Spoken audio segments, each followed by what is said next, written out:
What a beautiful Sunday. Holy smokes. I'm feeling good today, and I hope you are too. Guys, in this video, I want to share three things. For one, I want to start with this incredibly uplifting video by RFK Jr. with his wife, Cheryl.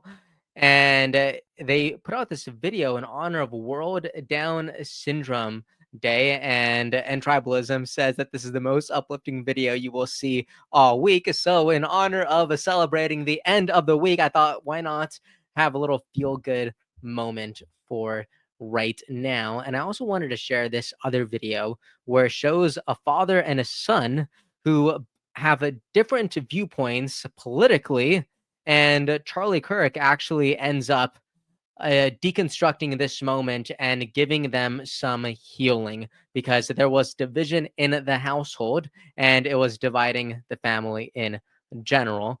But Charlie Kirk really drives a very profound, sweet point home that I absolutely love.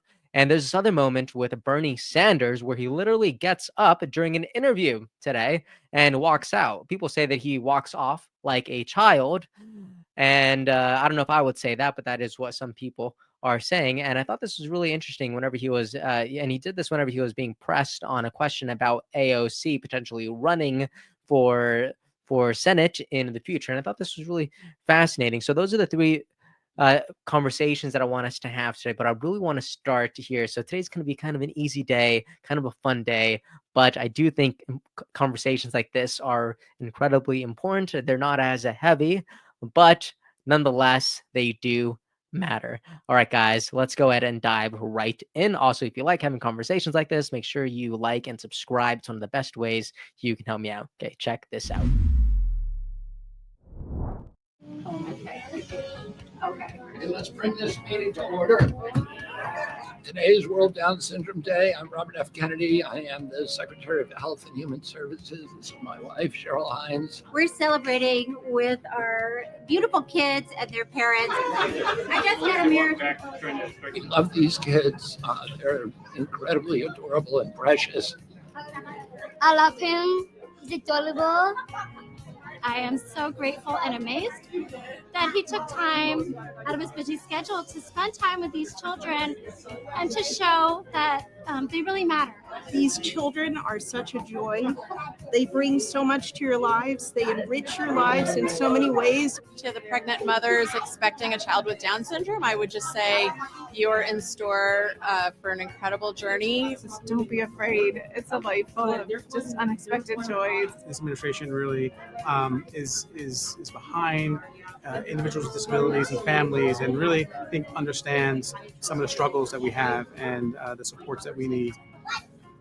Our job here at HHS is to make sure that these kids fulfill their entire potential. They're supported by incredible families, and we want to support them. We're celebrating World Down Syndrome Day with our friends. Oh man, I'm almost breaking a tear right now. This is so wholesome. RFK Jr. HHS put together this event to remind these families and these children that they matter. And I think this is so stunning, so beautiful. I'd also want to say in the beginning, when RFK Jr. said, I'm RFK Jr. and I'm Secretary of Health and Human Services, I feel like he says this with such a pep in his spirit, and I just think, I don't know, I feel like he's so grateful to be in this position to do this work and to create this good for humanity and for the future. And I love that so much.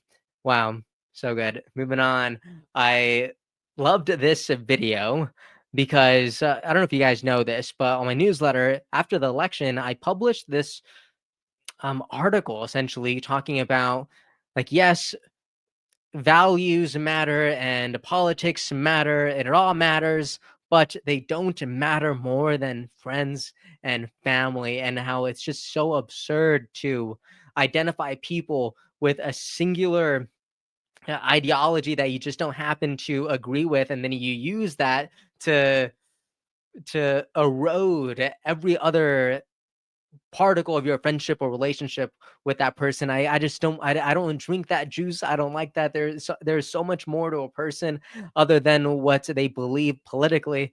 And I love this conversation between a father and a son and Charlie Kirk, because they both have different viewpoints politically, but Charlie Kirk really brings the humanity back into this conversation, and I just love it. Check it out. Hello, guys. My name is Joey. I brought my father with me. He's a very liberal father. Our family's divided. We're divided the same way the nation is divided. I'm conservative, by the way. Will anything ever be remedied? A nation divided against itself will not stand, neither will a family divided against itself. Why do you think your son is conservative? I have no clue. I'll let him answer that question. That's a bad answer. You know, hold on a second. You as a father should listen to your son. I listen to him all the time. Hold on, but then you just said you don't know. I don't know where he went so bad. I mean, come on. It's like, I don't know where he went wrong. I don't know how he went off the rails. Would the smarter of the two like to chime in here? Yeah. Absolutely. So I used to be at one point on my father's side. Upon doing my own research and seeing things firsthand, I've switched sides. We talk every day about politics to the point where it's divided us. And so for him to say that he does not know where I stand is so. Let me ask you: do you think that maybe he wants to believe government will do good? Maybe that's of course. Okay.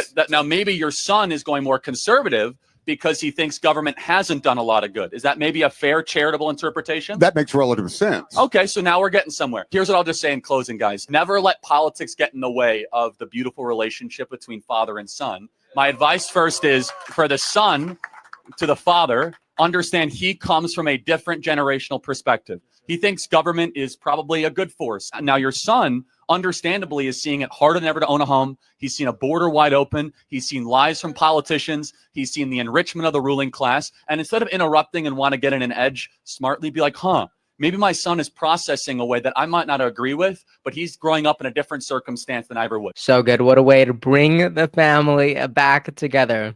I love it. One of the top comments says, Charlie Kirk, you've always expressed the idea of debate, conversation, and understanding. It's great that you took the time here to try to bring them back, try to bring family back to the basics. You prove that you care about people before you care about politics.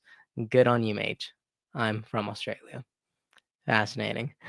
Also, hilariously, I think this person says what everyone was thinking whenever they were watching that clip. They said, I guess you really shouldn't judge from appearances. They look like they belong to the other side of the political aisle than they are. And honestly, yeah, you would not think that this person traditionally is a conservative, but if anything, I think that says something about the times that we are living in, right? So, like, I remember just a couple years ago, like, it wasn't cool to be conservative. It was like if you were a Republican or if you were right leaning, it's like you just didn't say anything. You know, you just let people chatter and you just wouldn't be vocal on these subjects. But now we're really living in a social cultural shift.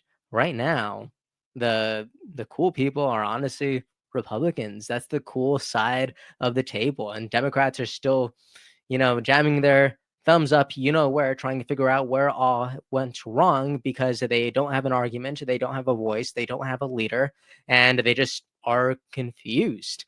And right now, young people, I think life is already confusing enough.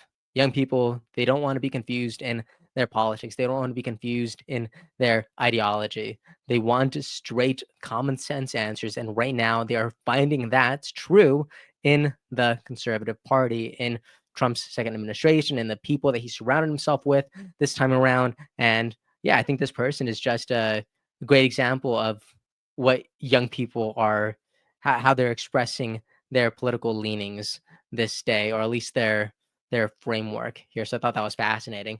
And speaking of something fascinating, guys, Bernie Sanders did get up and walk out of an interview today, which was crazy. I couldn't believe my own eyes. He does eventually come back to the table to answer the question and finish the interview. But the fact that this happened is definitely unexpected. Check this out. Okay, you're out there with AOC today. Do you see her as a future of the progressive? We have one of the untold stories of what's going on in current American politics, is that in the House of Representatives, you have dozens and dozens of strong, smart, disciplined, hardworking young people in the Progressive Caucus. And way back when I first came to the Congress and the House, I helped form the Progressive Caucus. We had 5 people in it at that time. Now they got close to 100. So you got a whole lot of good people. Alexandra is extraordinary. I am so impressed by her work in Congress and she inspires young people all over the country. Would you like to see her join you in the Senate? Right now, we have, as I said, just a whole lot of people in the Congress. Okay, Jonathan, thanks. Wait, I got one more. This is important. Well, I asked you. Okay. You want to do nonsense, do nonsense. No. I don't want to talk about inside the Beltway stuff. I got 32,000 people. I was just asking you about AOC because she was out there with you. Fine, but I don't want to talk about this. What was the last question? I was just going to ask you one more question about you. I mean, that's all. I was literally your last. What is your question? Well, I mean, it's easier. I mean, I want to ask you about your future. This is the biggest crowd. All right, before I let the clip play out, I do want to say that the conservatives and the people on the right who are shaming Bernie Sanders for doing this, calling him he walked off like a child, like, calm down. President Trump does this all the time. President Trump doesn't answer questions all the time just because it's coming from, or it's a question that he doesn't like, or he just dodges it. He maneuvers around it creatively. Like, Bernie Sanders doesn't do anything right now in this clip that President Trump hasn't done. So I don't buy the drink that people are selling when they're saying that, oh my gosh, look how childish Bernie Sanders is doing. Like, relax a little bit. All right. That's not what happened here. No. If anything, he's just wanting to keep his cards close to his chest. That's what I'm saying. But I'll let the interview play out. This crowd, you said you ran for president twice. This is the biggest crowd you've ever seen. Are we going to see you run again, or what's your future? Right now, I am very proud that the people of the state of Vermont sent me back to the Senate with 63% of the vote. Right now, I'm Vermont senator. That's what I do, and I'm very happy to do it. I am 83 years of age, and I'm tired. Bernie Sanders ending the interview saying that he's 83 years of age and he is tired. Right. Now, I will say this. I've talked a lot about President Biden's cognitive decline over the years and just his mental ability. And I always talk about how people age differently. But I got to say, President Biden at what? He's 82 now, 81. President Biden at 81 is not as sharp as Bernie Sanders is at 83. So how is Bernie Sanders going to be in 2028 if he even considers that possibility? Who knows? But my guy is sharp as a tack here. Disagree with him politically. Don't like his values, all you want. Absolutely. But at least my guy knows that he is getting older. At least my guy knows that his clock is ticking.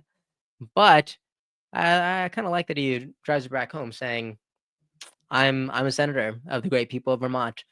Now, you say this while you're in Colorado and Arizona and Nevada and all over the country. Why aren't you in Vermont serving your people? That's another conversation.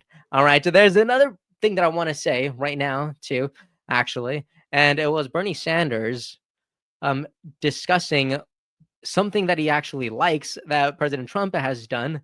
And I think this is good, because a lot of times politics is really nasty world. Sometimes it's like, oh, well, they treat it as if a bad person can't do anything good, or a good person can't do anything bad. And we live in this whole, heroes and villains aspect of kind of the political conversation. But I do like that Bernie Sanders took a moment to answer this reporter's question and say something that he does like that President Trump has done. Check this out. Is there anything that you think Trump has done right? Yeah. I mean, I think cracking down on fentanyl, making sure our borders are stronger. Look, nobody thinks illegal immigration is appropriate. Is there anything that you... Now, I will push back on that last part where he said that no one thinks that illegal immigration is appropriate. Honestly, I don't know if there's a census in the Democrat Party in that sentence, right? I think there's a lot of Democrats who are very for illegal immigration, right? Let's not forget about the app, okay? Like, come on. Anyways, there's one last thing that I want to share, and it was a tweet that I wrote. I was just driving, and I had this thought, because we always talk about people, changing and growing and developing, and that's always a good thing. It's always a net positive thing. But none of that should be free of consequence. None of that should be free of accountability. So I just thought of these. I just had this, sentence that came out, and it was the Democratic Party is allowed to change and develop, but not without the full weight of criticism and accountability for the actions and failures as a party. And this came out of, seeing like Michelle Obama talk about RFK Jr. or Gavin Newsom kind of going through his flip flop, you know, midlife crisis in the form of a podcast as he gears up for a possible 2028 election season. But I'll say, you can grow, you can change, yes, but I don't think it's good if you grow and change without any sort of reflection on the past that you're coming from.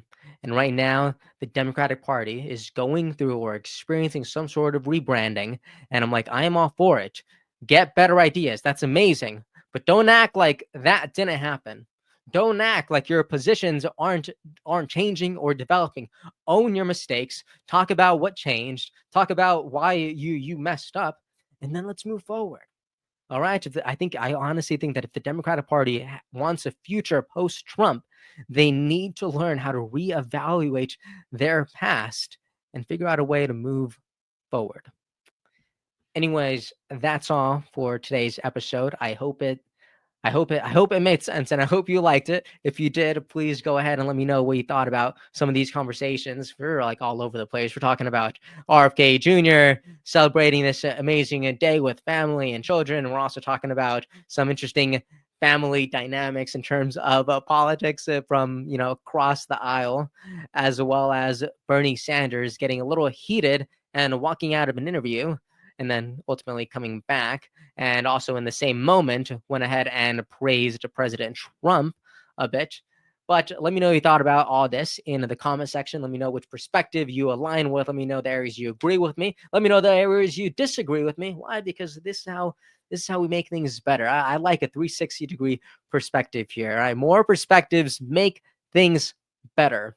All right, and I will see you all next time. All right, guys. Stay safe out there. Stay sweet. Enjoy your beautiful Sunday, or enjoy it on Monday. Or you know what? I think these videos are kind of like pizza, honestly. You could have it, you could have it right when it's hot and the video just comes out, or you can have it cold. You could watch this 3 days later and it's still going to be a good pizza. You don't need to put it in the microwave. You just have it, right? The cold pizza is going to still be good. Hopefully it's not going to be too cold. But, as long as you put it in the fridge, take care of it. I don't know, like that. I don't know. We're going on like a way crazy tangent right now, but get it while it's hot or not. Yeah. All right, guys. Anyways, that's the end of this video. Make sure you like and subscribe. It really, really does mean the world to me. All right, guys. And I will see you all next time. I am so weird. I apologize. Episode's over already? Geez, that was fast. Well, they say beautiful things do not last forever, but feel free to watch and listen to another one of these episodes if you're interested in those conversations as well. Also, this next part is huge. Make sure to obliterate that like and subscribe button and turn on the notification bell so you never skip a beat. I also have a newsletter where we dive into the news, politics, and ideas that shape our future. If you're interested in signing up, I'd really appreciate that. Anyways, that's the end of this episode. Thank you so much for watching and listening, and I'll see you next time.